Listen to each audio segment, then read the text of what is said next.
जय श्री राधा रानी सरकार की। जय श्री कृष्ण भगवान की। जय माघ मास महत्म्य की। मंदिर श्री बंसी वाले महात्मा यूट्यूब चैनल की ओर से हम आप सभी भक्तों का हार्दिक अभिनंदन करते हैं। आज हम आपको सुनाने जा रहे हैं माघ मास महत्म्य के 10वें अध्याय की परम सुंदर कथा, जो कि इस प्रकार है। बोल श्री राधा कृष्ण भगवान की जय। बोल माघ मास महत्म्य की जय।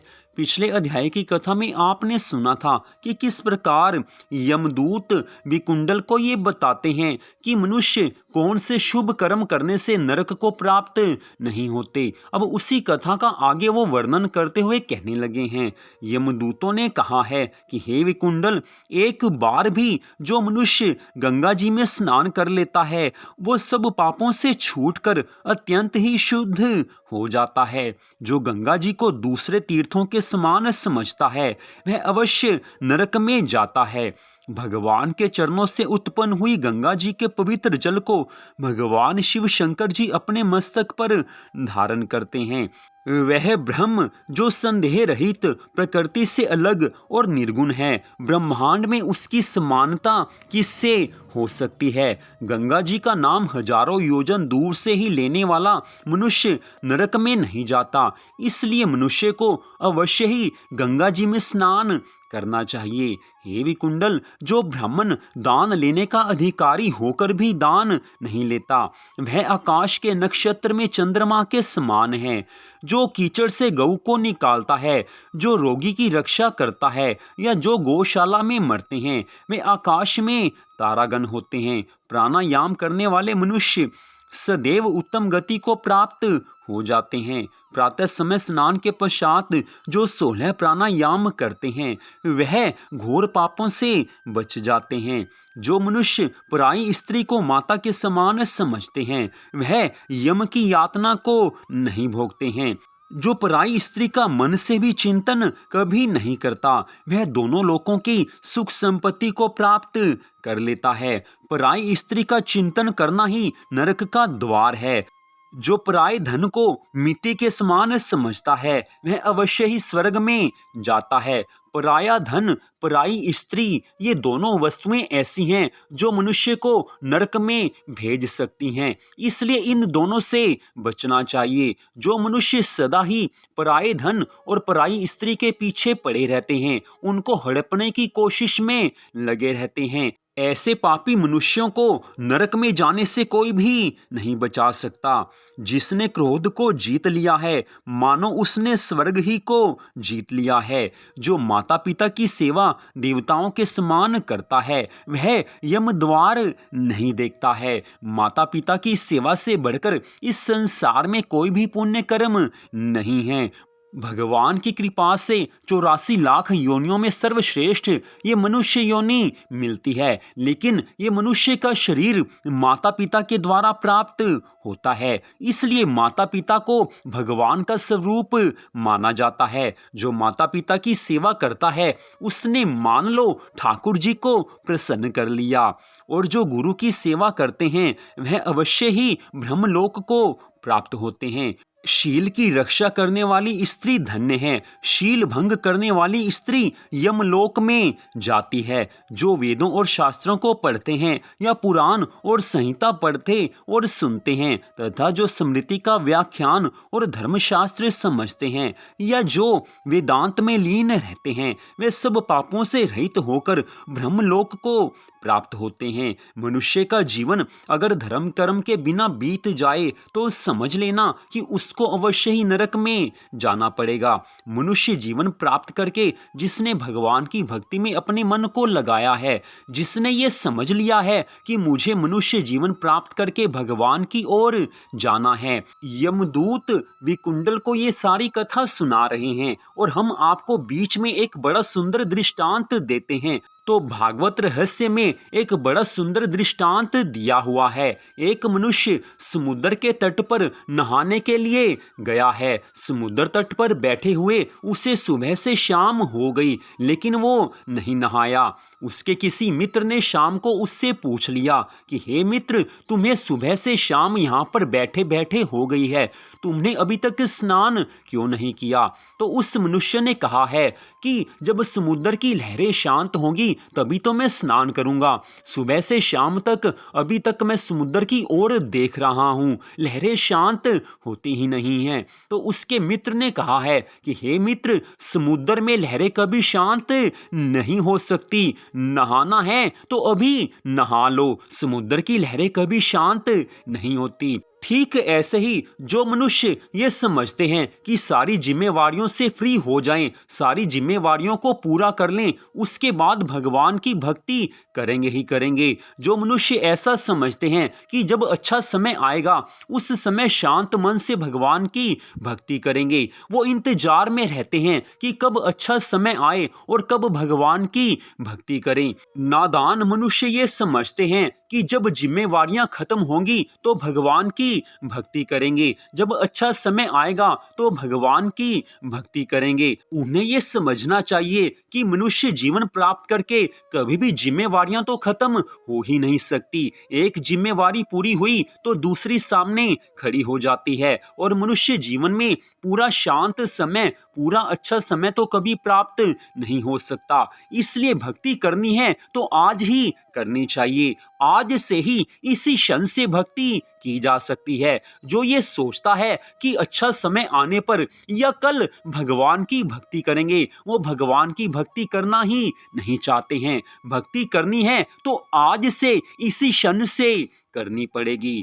और इधर यमदूत विकुंडल को आगे की कथा का वर्णन करते हुए कहते हैं कि हे विकुंडल, जो अज्ञानियों को वेद शास्त्र का ज्ञान देते हैं, जो पथ से भूले हुए को भगवान की भक्ति का मार्ग दिखाते हैं, वे देवताओं से भी पूजित होते हैं। यमदूतों ने कहा है कि हे विकुंडल, श्रेष्ठ यमराज ने हमको वही आज्ञा दे रखी है कि तुम किसी वैष्णव को मेरे पास मत लेकर आना, किसी भी भगवान के भक्त को मेरे पास कभी भी मत लेकर आना।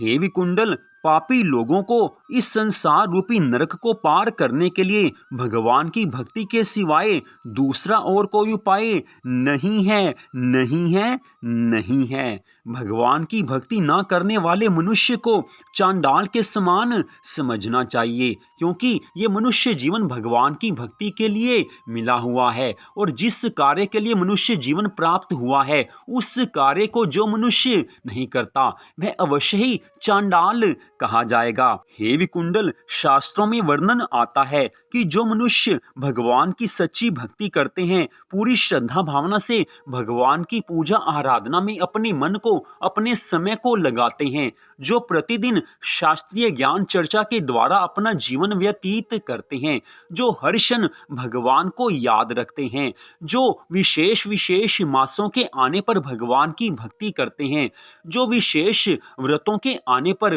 व्रत रखते हैं, भगवान जी की पूजा आराधना करते हैं, वे खुद तो इस भवसागर से पार हो ही जाते हैं। वो अपने माता पिता दोनों के कुलों को भी तार देते हैं और उनको नरक में नहीं रहने देते। भगवान की भक्ति से बढ़कर इस संसार में पवित्र करने वाला कुछ भी नहीं हो सकता। जिसने पूरी श्रद्धा भावना से भगवान में मन लगाया है, भगवान अपने ऐसे भक्त की हर क्षण रक्षा करते हैं।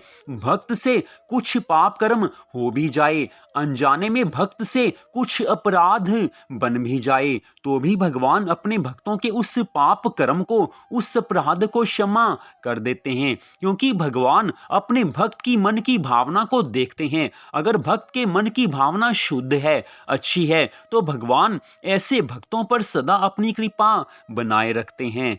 हे विकुंडल, जो मनुष्य वैष्णव के यहाँ भोजन करते हैं, वे भी भगवान की कृपा से श्रेष्ठ गति को प्राप्त होते हैं। बुद्धिमान मनुष्य को सदैव वैष्णव का अन्न खाना चाहिए।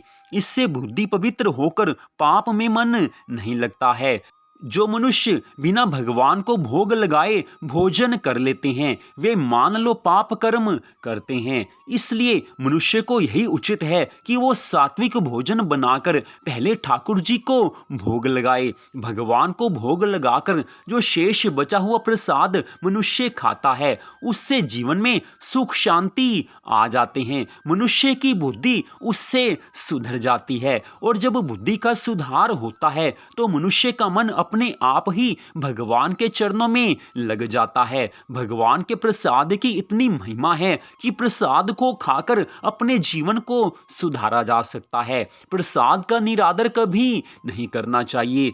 भगवान का प्रसाद जिसको मिल गया समझ लेना कि भगवान की उसके ऊपर अनंत कृपा हुई है। बिना भगवान की कृपा से भगवान का प्रसाद नहीं मिल सकता। भगवान केवल सात्विक वस्तुओं का भोग ग्रहण करते हैं। भगवान को कभी भी प्याज लहसुन वाली वस्तुओं का भोग नहीं लगाना चाहिए। हे विकुंडल गोविंदाय नमः इस मंत्र का जाप करता हुआ जो मनुष्य मृत्यु को प्राप्त होता है वह भगवान के परम धाम को प्राप्त हो जाता है, इसमें तनिक भी संदेह नहीं है। और जो मनुष्य ओम नमो भगवते वासुदेवाय इस द्वादश अक्षर वाले मंत्र का जाप करता है उसके सभी पाप कर्मों का नाश होकर उसको भगवान की प्राप्ति हो जाती है।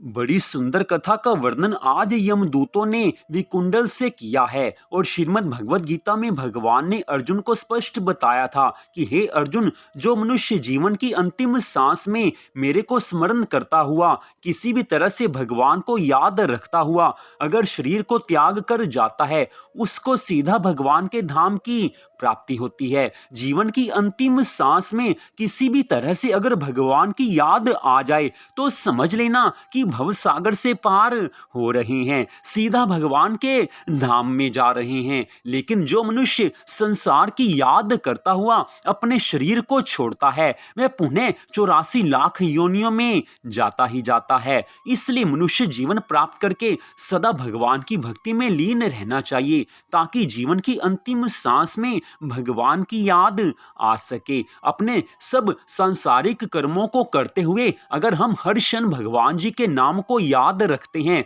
या भगवान जी को याद रखने की कोशिश मात्र भी करते हैं, जी हाँ, अगर भगवान को याद रखने की अगर हम केवल कोशिश भी करते हैं तो भी भगवान प्रसन्न हो जाते हैं और जिस पर भगवान प्रसन्न हो जाते हैं उसको मोक्ष मिल ही जाता है। तो आज की इस कथा को सुनने के लिए आप सबका हार्दिक धन्यवाद। भगवान श्री राधा कृष्ण जी की माघ मास महत्म की अनंत कृपा सदा आप सब पर आपके परिवार पर बनी रहे, इसी मंगल कामना के साथ जय श्री राधा रानी सरकार की, जय श्री कृष्ण भगवान की, जय माघ मास महत्म की। जय जय श्री राधे, जय जय श्री राधे, जय जय श्री राधे श्याम।